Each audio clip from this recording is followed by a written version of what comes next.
संसद आवारा हो चुकी है। लेट्स टेक अ प्लेज कि सड़कें अब सुनसान नहीं रहनी चाहिए।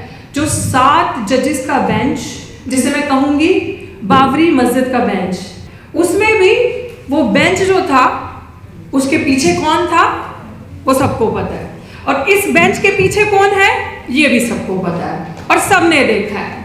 ये बेंच किसका दिया हुआ फैसला पढ़ रहा था और किसके दिए हुए फैसले पे जजमेंट दिया, कहां से वो जजमेंट आया, किसने दिया, ये हमें बहुत अच्छे से पता है। और मुझे तो अपने आप को देखकर, अपनी आवाज को देखकर, आप सबको देखकर बड़ी हिम्मत नजर आई। जैसे मेरे से पहले स्पीकर, सबसे पहले स्पीकर आई वुड से, जब राजेंद्र सर बोल रहे थे तो उन्होंने कहा कि सरकार के पास क्या प्रोसीजर है, क्या करेगी, कैसे क्लासिफिकेशन करेगी, 1200 कुछ जातियां हैं, कैसे तोड़ेगी और कैसे डिवाइड करेगी, कैसे बताएगी कि किस जाति को क्या नहीं मिला। पर मुझे लगता है कि हमारे पास प्रोसीजर है, मेरे पास प्रोसीजर है, और अगर ये प्रोसीजर आप सब लोग मेरे साथ मानो तो जो लास्ट में स्पीकर बोलता है ना, उसके लिए फायदा होता है कि सबने फैक्चुअल डेटा दे दिया, सबने अपनी अपनी बात कर दी, सबने सब कुछ कर दिया, दोहराने की जरूरत नहीं है। अब बात करते हैं कि किस तरीके से इस प्रोसीजर जो है वो सरकार को दिया जाए। क्लासिफिकेशन करनी है। आपने कह दिया कि एक वर्ग हमारे अंदर जिसने सब कुछ प्राप्त कर लिया, एक कास्ट है जो सबका हक खाकर बैठी है, जिसके पास सब कुछ है, नौकरी है। पहली बात है, ये बात ही पूरी कंप्लीटली अनकॉन्स्टिट्यूशनल है, क्योंकि बाबा साहब ने या हमारे संविधान के अंदर जो रिजर्वेशन है उसका बेसिस कभी भी इकोनॉमिक्स नहीं था, उसका बेसिस कभी भी पैसा नहीं था, उसका जो मूल था सिद्धांत वो सिर्फ जो सोशली और एजुकेशनली पीछे छूट चुके हैं लोग, बैकवर्ड रह चुके हैं, उनको आगे लाना। उसका मतलब ये नहीं था कि हाँ मैं आपको रिजर्वेशन दे रहा हूँ, मैं आपको आईएएस बना रहा हूँ, मैं आपको डॉक्टर बना रहा हूँ, तो आपके अकाउंट में इतना पैसा आएगा तो आपकी स्थिति अच्छी हो जाएगी और फिर इसके बाद आपकी आने वाली नस्लों को रिजर्वेशन की जरूरत नहीं है। इसका मतलब ये नहीं था। सोसाइटी के अंदर अगर मेरा बाप आईएएस है या मेरा बाप डॉक्टर है तो क्या आप मुझे उन गंदी निगाहों से देखना बंद कर दोगे? आप मुझे मेरे साथ छुआछूत जातिवाद करना बंद कर दोगे? आप मेरे साथ जो सोसाइटी के अंदर हाल होता है कि अगर आप जितनी पोजीशन पे जाते हो उतना आप इनकी आंखों में खटकते हो। आपने हाल ही में, मुझे लगता है मेरा आंदोलन सबने ही देखा होगा, जो बहुत बार हम चिल्ला चिल्ला के कहते हैं कि जब हम उस लेवल पे पहुंच जाते हैं, जब हम अपनी आवाज उठाते हैं, तब हम we become more glaring to their eyes. हम ज्यादा उनको दिखते हैं और ज्यादा चुपते हैं कि ये चंद बच्चे, ये चंद पढ़ लिख कर आके प्रोफेसर जब बोलते हैं, ये विरोध दर्ज करवाते हैं, अगर इसके जैसे रिजर्वेशन का लाभ उठाकर सभी ऐसे हो गए, सभी ऐसे निकल गए, तो हमारी तो पोल पट्टी खुल जाएगी, हम कहाँ जाएंगे। जैसे हाल ही में मेरी कुछ वाल्मीकि समाज के लोगों के साथ मीटिंग हुई।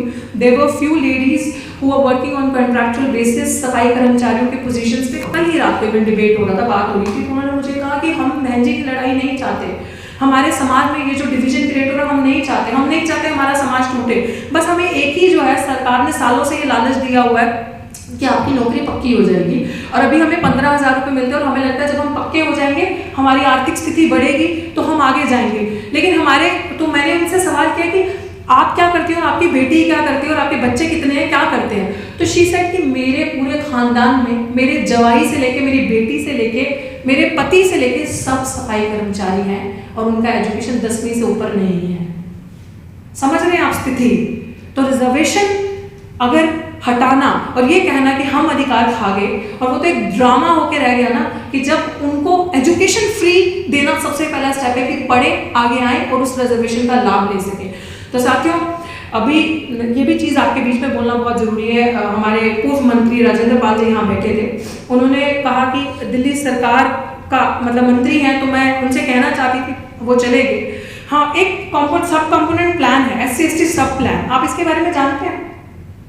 जानते हैं? इसको प्लीज इसके बारे में पढ़िएगा। SC/ST सब प्लान कहता है सेम। तो ये हमारे, मैं कह रही हूँ कि हमारे महापुरुष कितने यहाँ से स्ट्रॉन्ग, और उनका इंटेलेक्चुअल लेवल देखो कितने विजनरी थे वो, कि उन्होंने उस टाइम पे कहा जिसकी जितनी संख्या वाली उसकी उतनी हिस्सेदारी। और यही SC/ST सब प्लान कहता है कि जहां पे शेड्यूल कास्ट, शेड्यूल ट्राइब की जिस भी स्टेट में जितनी पॉपुलेशन है, बजट का उतना हिस्सा सिर्फ और सिर्फ उनके वेलफेयर के लिए इस्तेमाल होगा। तो SC/ST सब प्लान का मतलब कि अगर दिल्ली में शेड्यूल कास्ट पॉपुलेशन 17% है, चलिए पंजाब की बात करते हैं, हाईएस्ट पॉपुलेशन इन इंडिया, मैं वहां से आता हूँ, तो वहां पे 33% शेड्यूल कास्ट पॉपुलेशन है according to the census of 2011। अब वहां पे कहना है कि सरकार अगर 100 रुपए बजट दे रही है साल का, तो उसमें से 33 रुपए जो हैं वो सिर्फ और सिर्फ schedule caste community, schedule tribe community के वेलफेयर के लिए लगेगा। वो फंड आप डाइवर्ट नहीं कर सकते। वो फंड अगर बच जाता है एक साल का, तो उस फंड को आप खत्म नहीं कर सकते, वो मल्टीप्लाई होगा, वो मल्टीप्लाई होता जाएगा, सरप्लस होता जाएगा, उसको आप सिर्फ और सिर्फ इनके वेलफेयर के लिए लगाओगे। दिल्ली सरकार के हाथ में था, दिल्ली सरकार में हमारे एक साथी ने पिटीशन डाली थी वेलफेयर की कि आप इस जो 17% पॉपुलेशन है, आप इस बजट को इंप्लीमेंट करें, इसमें से शेड्यूल कास्ट पॉपुलेशन का बहुत भला होगा। मैंने तो एक नारा भी दिया था कि कूड़ा छोड़ो, कलम उठाओ, पाठशाला में पढ़ने जाओ, पाठशाला में पढ़ने आओ, तो ये चीजें हुई नहीं। अब दिल्ली सरकार के कोई भी गवर्नमेंट आती है तो एक सिंबल निकालती है झाड़ू का। हमारे एक, क्योंकि हम लोग इमोशनल है ना, बहुत इमोशनली लोग हैं, बड़े स्वे हो जाते हैं, तो वो इस तरीके से एक ड्रामा दिखाना कि झाड़ू की सरकार आगे सकती थी। लेकिन जब हमने दिल्ली सरकार से सवाल किया, जब हमने डेटा निकाला, किसी को वो डॉक्यूमेंट चाहिए हो तो यू कैन आस्क मी, मैं आपसे शेयर कर सकती हूँ। जब हमने डेटा निकाला और हमने सरकार से पूछा कि आपने आरटीआई से पूछा कि ये फंड इतना पैसा है, मल्टीप्लाई करके इतना हुआ और ये पैसा कहाँ गया, तो सरकार का जवाब आता है हमने इस फंड से सड़क बनाई तो क्या शेड्यूल कास्ट नहीं चलेगा इससे, हमने इस फंड से ये अस्पताल की डिस्पेंसरी बनाई तो क्या शेड्यूल कास्ट नहीं आएगा, इस डिस्पेंसरी में इलाज करवाने के लिए हमने XYZ किया तो क्या शेड्यूल कास्ट शेड्यूल ट्राइब नहीं आएगा। No, it's a bullshit.